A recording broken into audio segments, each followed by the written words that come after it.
Deməli bu gündən müştərilərin tökücü dağlada. Çox uzatmıram, sağ keçirik VS uşaqlar. Gördüyünüz kimi ütü də budur. Yəni özlərini çox dartırlar. Ay belə tökücülər görək də oynayacaq oynayırlar. Hoppa, çəkəqamı qızlar tətəyin. Davay otur buradan, kötəş. O bir gəlsin, davay. Bu bir, hoppa, bu da iki böyle. Dostur buradan. Küçük kurba tətəyin. Hoppa. Ay cücdürlər tarama. Ay qəhbə bomba var də. Dalbay bostura sikim sənin ağzını. Gəmi qızı. Bu bir ikizlə baş koyacağım. Hoppa, ay qəhbə. Ay osturaq, dil vuran kompotu bilet. Soxum sən sifətvə. Baya səydən avra. Tətəyin. Davay buradan. Hoppa, səylə bir də. Ay, tarama cırıq. Yaxşı tarih sizə verdim ağzınıza. Baxın indi, bax. Siz tarihada birbiriniz ekrana götürdə 4 tane yazam. Ya bana vura, gel indi bura.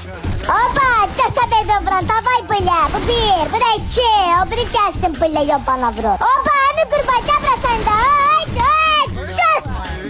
çöl. Oğlanlığımı sikim, tarama geybe. Sikim beyin söndü, davay böyle buradan. Bu bir, bu da iki böyle. Osturaklar. Gede sıçtırın. Ağzımı aldın mı? Geybe, hoppa, davay sıçtırın buradan. Buraya koydum.